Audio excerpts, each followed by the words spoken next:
बोलिए भगवान महावीर स्वामी की जय। इस संसार में सभी चीज़ें कभी भी एक जैसी नहीं होती हैं। हर चीज़ में विविधता छिपी होती है, विभिन्नता छिपी होती है। आप किसी उद्यान में जाओ, वहाँ अलग अलग तरह के फूल मिलेंगे, अलग अलग साइज़ के मिलेंगे। आप किसी दुकान पे जाओ, हर चीज़ की वैरायटियाँ मिलेंगी। कपड़े की अलग अलग वैरायटियाँ, बर्तनों की अलग अलग वैरायटियाँ, भूषणों की वैरायटियाँ। ऐसे हर चीज़ में विभिन्नता होती है, विविधता होती है। यहाँ तक कि एक माता पिता की जो दो संतानें होती हैं वो भी कभी एक जैसी नहीं होती हैं। पर इंसान कभी कभी गलती ये कर जाता है कि सबको एक ही नज़र से देखने की कोशिश करता है। उदाहरण के लिए, जैसे किसी को कहो कि आपके द्वार पे जो भी याचक आए आप उसको कुछ ना कुछ दिया करो, तो इसी बात को लेकर के लोगों की अलग अलग धारणाएं होती हैं। कोई कहता है कि इनको देना चाहिए, कोई कहता है नहीं देना चाहिए। सबके अपने अपने विचार होते हैं। पर एक दृष्टांत के माध्यम से हम समझने की कोशिश करेंगे कि सभी एक जैसे कभी भी नहीं होते हैं। 5 उंगलियां एक हाथ में होती हैं, वो भी एक बराबर नहीं होती हैं। कोई छोटी कोई बड़ी होती है। एक बार एक सेठ जी सुबह सुबह अपने घर पर बैठकर चाय पी रहे थे और अखबार पढ़ रहे थे। इतनी देर में गली से एक वृद्ध नेत्रहीन भिखारी, जिसके साथ एक छोटा सा बच्चा भी है, होगा कोई 8-10 साल का, वो भिखारी उस सेठ जी की घर के आगे से जब निकलता है तो सेठ जी को बैठे हुए देख करके आवाज़ लगाता है कि मुझे कुछ दो, कुछ भोजन दे दो, भिक्षा दे दो। 2 दिन से कुछ खाया नहीं है, बहुत तेज भूख लगी है। और सेठ जी की नज़र जैसे ही उस भिखारी पर पड़ी, एकदम उन्हें क्रोध आ गया और उन्होंने उस भिखारी को डांट करके वहाँ से चले जाने के लिए कहा। भिखारी को भूख बहुत ज़्यादा थी, वो जाने को तैयार नहीं था और सेठ जी उसे कुछ देने को तैयार नहीं थे। इन दोनों की आवाज़ सुनकर के सेठानी अंदर से बाहर आती है और आकर के कहने लगी, क्यों इतना शोर मचाया है? सेठ जी कहने लगे कि देखो ये भिखारी पीछे पड़ गया कि मुझे कुछ दो, सुबह सुबह दिमाग खराब करने आ गया। सेठानी कहने लगी कि भिखारी है, भूखा है, साथ में बच्चा है, हमारे पास इतना कुछ है, अगर थोड़ा बहुत कुछ दे देंगे तो हमें कुछ फर्क नहीं पड़ने वाला, उसकी दुआ मिलेगी, आशीर्वाद मिलेगा। पर सेठ जी तो कहने लगे कि नहीं, इन लोगों को कभी भी सिर नहीं चढ़ाना चाहिए। तुम जैसी महिलाओं ने ही इनको दे दे करके भिखारी बना रखा है। अच्छा भला कमा सकते हैं, काम कर सकते हैं, फिर भी काम तो करते नहीं है, भीख मांग करके खाते रहते हैं। ऐसे आलसियों से हमारा देश भरा पड़ा है। सेठानी कहने लगी कि अगर कमा सकता होता तो जरूर कमाता। उस बेचारे की आंखें नहीं हैं, उसे दिखाई नहीं देता, इसलिए वो भीख मांग रहा है।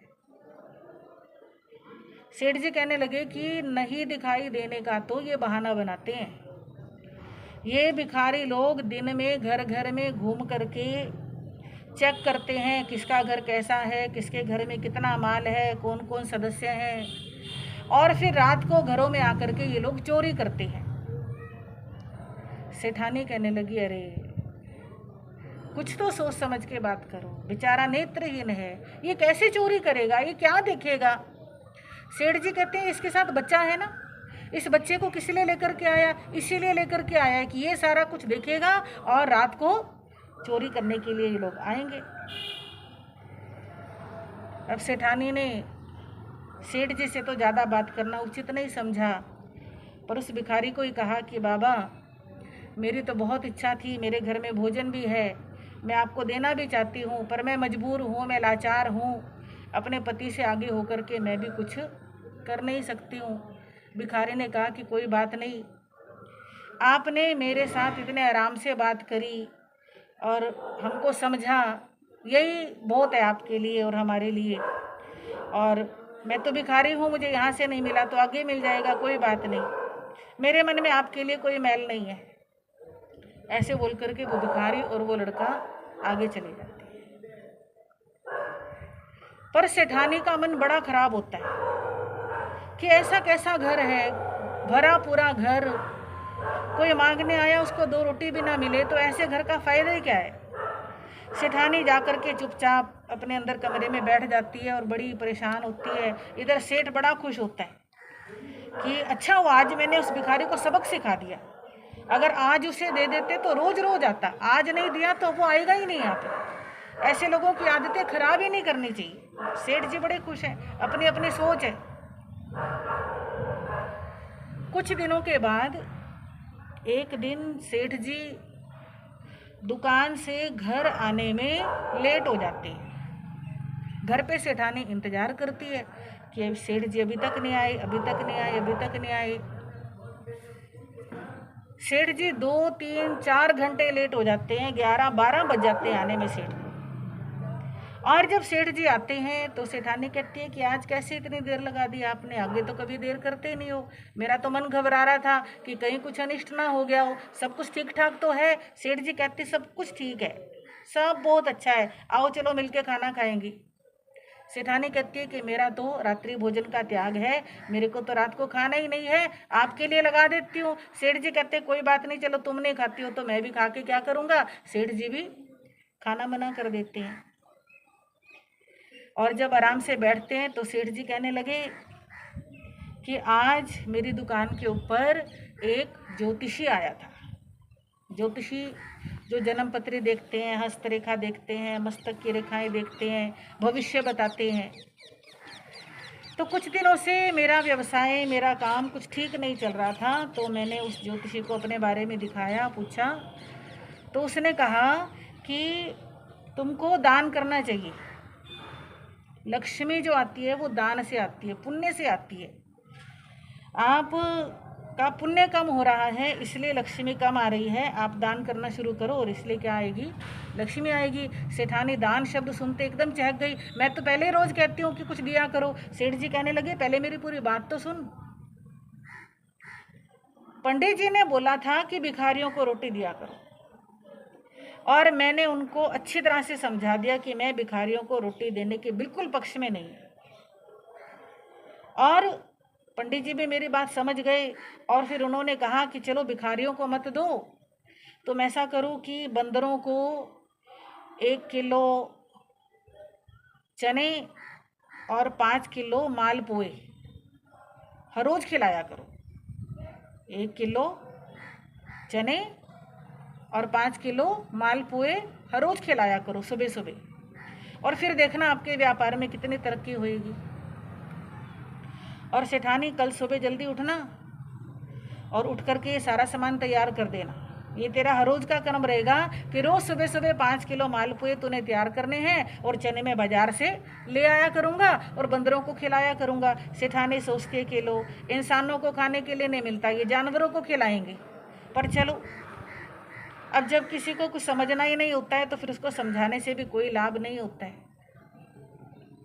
आखिर सेठानी ने सुबह जल्दी उठ करके मालपुए तैयार कर दिए और सेठ जी पार्क में गए और वहाँ पर खूब बंदरों को अच्छे से खिलाया। 1 दिन, 2 दिन, 4 दिन, 10 दिन, रोज का रूटीन है। एक दिन वो सेठ जी पार्क में बंदरों को चने और मालपुए खिला रहे थे। उसी समय वही वाले वृद्ध भिखारी और उनके साथ उनका पोता 8-10 साल का वो उधर से निकल रहे थे। बहुत भूखे थे बेचारे। उस पोते का मालपुए देख करके मन मचल गया कि आज मेरे को मालपुआ खाना है, और वो सेठ जी के पास आकर के कहने लगा, सेठ जी मेरे को 1 मालपुआ दे दो। सेठ जी कहने लगे तो फिर आ गया, तुम कैसे बेशरम लोग हो, उस दिन घर से इतनी बेइज्जती करके मैंने निकाला था, आज फिर आ गए। वो कहने लगे कि नहीं, जो भूख होती है वो इज्जत बेइज्जती कुछ नहीं देखती है, आप मेरे को बस 1 मालपुआ दे। देखो बंदरों को भी तो इतना खिला रहे हो। कहते ये बंदरों के लिए है, ये तुम जैसे निकम्मे लोगों के लिए नहीं है, ये तुम्हें नहीं मिलेगा इसमें से एक भी। अब वो लड़का जो था, बच्चा इतना मचलता है, बच्चा तो बच्चा है, वो सेठ के पैर पकड़ लेता है कि बस एक दे दो, बस एक दे दो। और सेठ कहता है कि कुछ भी हो जाए, मैंने तेरे को एक क्या आधा भी मालपुआ नहीं देना है, कुछ भी हो जाए। अब जब उस बच्चे ने पाँव पकड़ लिए तो सेठ कहने लगा तुम ऐसे नहीं मानोगे। उसने उस बच्चे को जोर से दे करके लात मारी, और पीछे उसके दादाजी खड़े थे, वो वृद्ध अंधे भिखारी। तो उन्होंने, जैसे सेठ ने धक्का मारा वैसे ही वो बच्चा भी गिरा और बच्चे के साथ वो बाबा जी भी गिरे।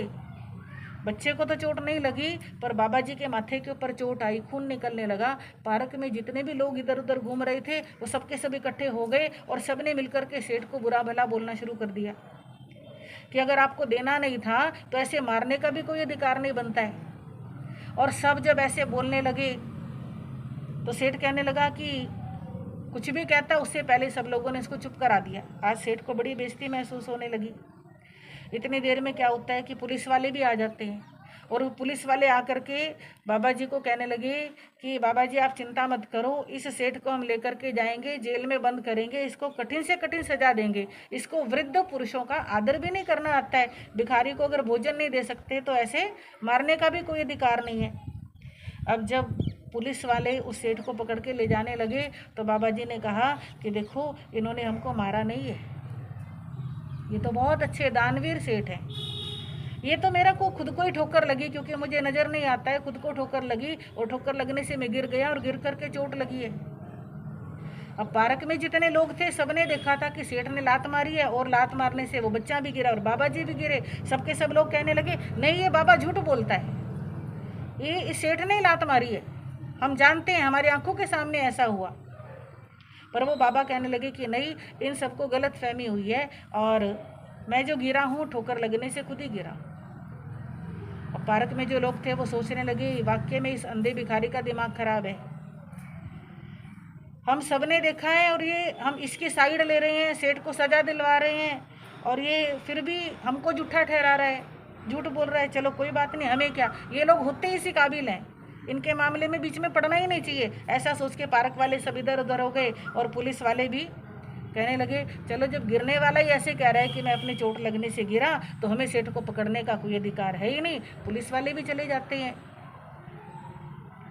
अब वो जो सेठ था उसके मन में विचार आया कि देखो एक तरफ मैं इनको 2 रोटी भी देने को तैयार नहीं, और एक तरफ ये भिखारी होकर के भी इतना महान कि मैंने खुद इसको मारा और मेरे को बचाने के लिए भी इसने झूठ बोल दिया।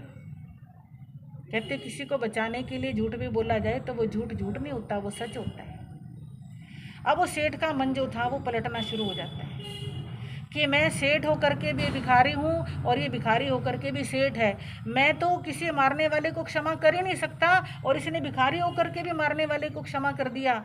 सेठ को बड़ी अंदर से अपने ऊपर गिलानी आती है, और वो सेठ उस वृद्ध बाबा जी का हाथ पकड़ लेता है और हाथ पकड़ के कहने लगा कि बाबा जी आप मेरे को माफ़ कर दो, मेरे से बहुत भारी गलती हो गई। मैं सोचता था ये सारे भिखारी ऐसे होते हैं, पर आज मुझे पता चला कि आप सारे भिखारियों जैसे नहीं हो, आप तो सबसे अलग हो, आप बहुत महान हो। मैंने बहुत बड़ी गलती की, आपका अपमान किया, तिरस्कार किया, भोजन नहीं दिया।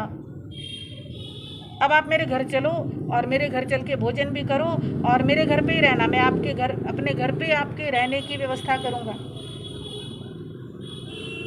वो वृद्ध बाबा जी कहने लगे कि नहीं सेठ जी, हमें किसी के ऊपर बोझ नहीं बनना है, हम आपके घर पे आके नहीं रह सकते, और हमारी तो किस्मत में यही लिखा है, तो हमको तो यही काम करना है, आप अपना संभालो और हम अपना चलते हैं, कोई बात नहीं, ये तो किस्मत की बात है।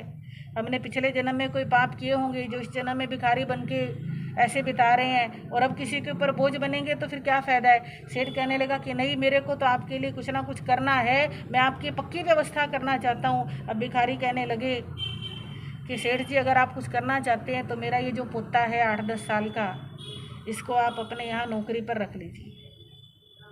जब आप इसको नौकरी के ऊपर रख लेंगे, इसको जो तनख्वाह मिलेगी उससे मेरा और मेरे पोते का पेट भर जाएगा और हमें भीख नहीं मांगनी पड़ेगी। कहते हैं ना, भिखारियों के लिए बोलना बड़ा आसान है पर उनको रोजगार देना बड़ा मुश्किल होता है। और उस सेठ को सच्चा पश्चाताप हुआ था। उसने कहा कि ठीक है, आप अगर ऐसा चाहते हो कि मैं इसको नौकरी पे रख लूँ तो मैं इसको अपनी दुकान के ऊपर छोटे मोटे कामों के लिए नौकरी पर रख लूँगा, कभी चाय लेनी है, कभी कुछ, तो ये मेरे काम किया करेगा और मैं महीने की सैलरी इसको दे दिया करूँगा। अब सेठ जी ने क्या करा, उस बच्चे का हाथ पकड़ लिया कि अब मैं इसको दुकान पे लेकर के जाऊँगा। अब वो वृद्ध भिखारी अपने पोते से कहने लगा और सेठ जी से कहने लगा कि सेठ जी, हमने सुना था कि श्री राम जी के पांवों का स्पर्श पाकर के एक पत्थर की शिला नारी बन गई, अहिल्या बन गई। वो तो हमने सुना था कि चरणों का स्पर्श पाके पत्थर भी इंसान बन जाते हैं, पर आज हमने साक्षात देख लिया कि आप जैसे श्री राम के चरणों की एक ठोकर खा करके हमारा तो भविष्य बन गया, मेरे पोते का भविष्य बन गया, मेरा बुढ़ापा सुधर गया, दर दर पर भीख मांगने से और अपमानित होने से मैं बच गया। मैं किन शब्दों में आपका धन्यवाद करूं। अब इन शब्दों को सुन करके सेठ और भी लज्जित होता है कि कहाँ मैं और कहाँ इसने मेरे को श्री राम जैसा पद दे दिया। और इस बात को सुन करके हमारे भी मन के अंदर विचार आता है कि जो संस्कार होते हैं वे व्यक्ति को पैसे से, रुतबे से, इन चीज़ों से नहीं मिलते। संस्कार तो बड़े पुण्यों से मिलते हैं, परिवार से मिलते हैं, अच्छे खानदान से मिलते हैं, अच्छी परवरिश से मिलते हैं। वो भिखारी होकर भी कितने उच्च विचार रखता है और हम सेठ होकर के भी ऐसे उच्च विचार किसी के लिए रख नहीं पाते हैं। हो सके तो हम अच्छे विचार रखें और हमेशा सबका भला करने का भाव रखें। इन्हीं शब्दों के साथ ओम शांति।